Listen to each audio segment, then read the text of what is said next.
हाजीपुर से चुनाव लड़ेंगे क्या चिराग जी? आप लड़ेंगे, माँ लड़ेगी। अब जब तक नामांकन नहीं कर देंगे तब तक आप लोग मानिएगा नहीं। अच्छा, जिन्होंने बंटाधार किया, हाँ, उन्हीं को बॉस बनाइएगा। हाजीपुर सीट से चिराग पासवान भरेंगे नामांकन, तो क्या चाचा का कट गया पत्ता? नमस्कार, मैं विकास सिंह और आप देख रहे हैं देशवा न्यूज। लोक जनशक्ति पार्टी रामविलास के राष्ट्रीय अध्यक्ष चिराग पासवान कल देर रात हाजीपुर पहुंचे। वो एक निजी कार्यक्रम में पहुंचे हुए थे, जहां पर मीडिया से बात करते हुए चिराग पासवान ने बिहार सरकार पर जमकर हमला किया।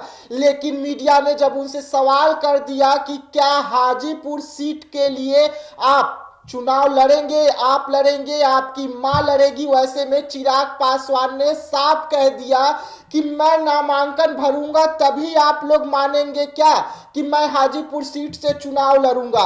ऐसे में कयास लगाए जा रहे हैं कि चिराग पासवान ने खुलकर पहली बार मीडिया के सामने बयान दिया कि वो हाजीपुर सीट से नामांकन करेंगे।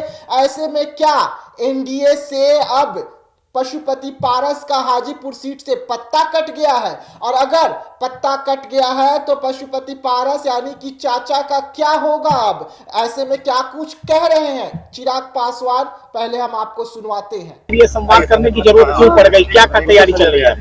भाई, जनसंवाद तो हम लोग अलग अलग जिला में वैसे भी लोक जनशक्ति पार्टी निरंतरता में करती आ रही है, और आज की तारीख में हमको कहने में गुरेज नहीं है, सबसे ज्यादा जनसंवाद के कार्यक्रम अगर किसी पार्टी के द्वारा बिहार में आयोजित हो रहे हैं तो लोक जनशक्ति पार्टी रामविलास ही है।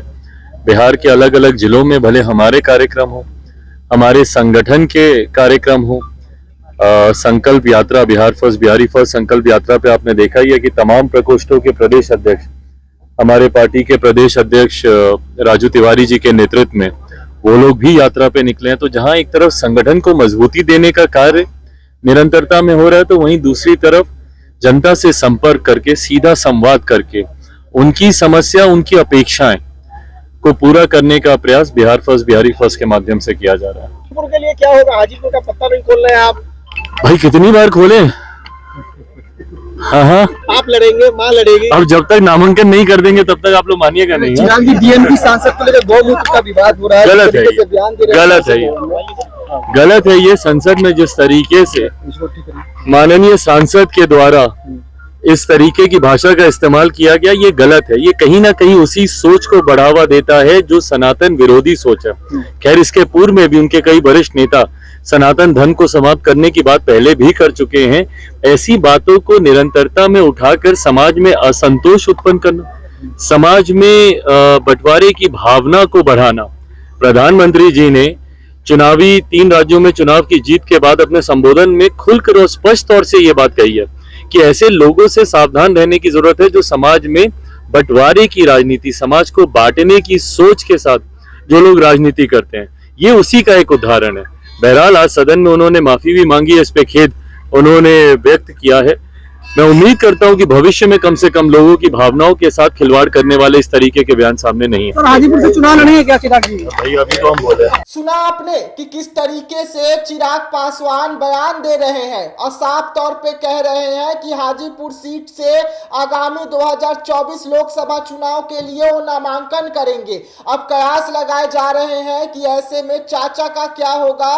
क्या चाचा का हाजीपुर सीट से पत्ता कट चुका है? चाचा कहीं और से चुनाव लड़ेंगे या चाचा निर्दलीय चुनाव लड़ जाएंगे हाजीपुर से और चिराग को चुनौती पेश करेंगे? अब देखने वाली बात होगी कि इस पर एनडीए क्या करती है। चिराग पासवान बार बार हाजीपुर सीट को लेकर दावा ठोक रहे हैं और कह रहे हैं कि हाजीपुर सीट से लोक जनशक्ति पार्टी रामविलास ही चुनाव लड़ेगी। वैसे में चाचा भी बार बार दावा ठोक रहे हैं कि हम चुनाव लड़ेंगे, लेकिन पहली बार चिराग पासवान ने साफ कर दिया कि वो नामांकन करेंगे हाजीपुर सीट को लेकर। अब देखने वाली बात होगी कि चाचा पशुपति पारस का क्या कुछ होने वाला है। तो फिलहाल देशवा न्यूज में इतना ही। देश दुनिया की तमाम खबरों के लिए बने रहिएगा देशवा न्यूज में।